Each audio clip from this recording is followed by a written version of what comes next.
ചോദിച്ചോളാം. എന്താ വന്നേ? അതെ, OLX സൈക്കിൾ ഇട്ടിട്ടുണ്ടായേ. മോളെ സൈക്കിള് എന്നിട്ട് നോക്കുന്നില്ലേ? അത് പൈസ തികഞ്ഞില്ല. പൈസ അതില് ഇട്ടതല്ല കൊടുന്നത്.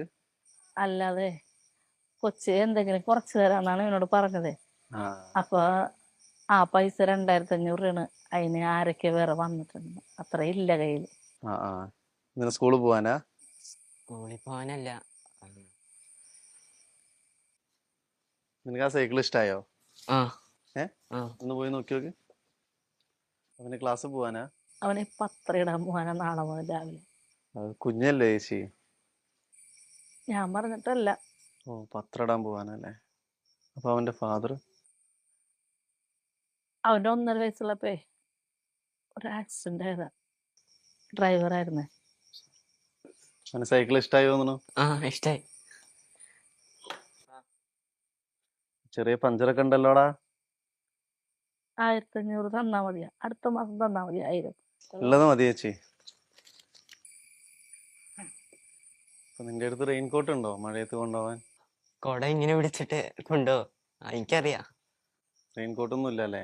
ഇല്ല. കൊട ഉണ്ടോ? അമ്മയുടെ കൊടയുണ്ട്, അത് വെച്ച് പോകും. നമുക്ക് വേറെ മേടിക്കാം.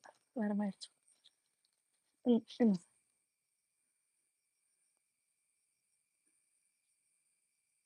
അല്ല, നീ പത്രം കിട്ടുകഴിഞ്ഞിട്ട് എപ്പോഴാ പഠിക്കുക? വൈകിട്ട് ഞാൻ കോഴിക്കടയിൽ പോകണ്ട്, അവിടെ നിന്ന് മേടിക്കും. നന്നായി പഠിക്കും. ചേച്ചി പൈസ ഓടിച്ചോ? വെച്ചോളൂ ചേച്ചി. ഇല്ല ചേച്ചി, ഇത് എന്നേക്കാ ആവശ്യം നിങ്ങൾക്കാ. പിന്നെ നല്ലൊരു റെയിൻകോട്ട് മേടിക്കുക, നല്ലൊരു കുട മേടിക്കുക. പിന്നെ ഇതിന്റെ അല്ലറ ചില്ലറ പ്രശ്നങ്ങളുണ്ട്, അതൊക്കെ മാറ്റാൻ എന്തായാലും നിങ്ങൾക്ക് ഉപയോഗപ്പെടും. മതി. ശ്രദ്ധിക്കണം കേട്ടാ. റോട്ടിൽ കൂടെ പോകുമ്പോ ശ്രദ്ധിക്കണം. സർക്കസ് ഒന്നും വേണ്ട സൈക്കിളില്. ശ്രദ്ധിക്കണം. ഓക്കോ. പൈസ ഒരു ഗൂഗിൾ പേ ഉണ്ട്. ചെല്ലടാ. അതെ, ഈ മനുഷ്യന്റെ മുഖത്ത് ചിരി കണ്ടോ? അദ്ദേഹത്തിന്റെ ആ ചിരിയിൽ അറിയാം, ആ കണ്ണുകളിൽ അറിയാം, അദ്ദേഹവും ഇങ്ങനെയൊക്കെയുള്ള ഏതൊക്കെയോ സാഹചര്യത്തിലൂടെയാണ് കടന്നു വന്നത്. ഇത് തന്നെയാണ് എനിക്ക് നിങ്ങളോട് പറയാനുള്ളത്. നമ്മൾ കടന്നു വന്ന സാഹചര്യം, നമ്മൾ അനുഭവിച്ച വേദനകളിലൂടെ മറ്റൊരു ജീവൻ പോകുന്നത് കണ്ടാൽ നമ്മളെക്കൊണ്ട് പറ്റുന്ന സഹായങ്ങൾ എന്തെങ്കിലും ചെയ്യാൻ ശ്രമിക്കുക. നമ്മളെല്ലാവരും മനുഷ്യന്മാരാണ്. നമ്മുടെയൊക്കെ ഉള്ളിൽ നന്മകളുണ്ട്.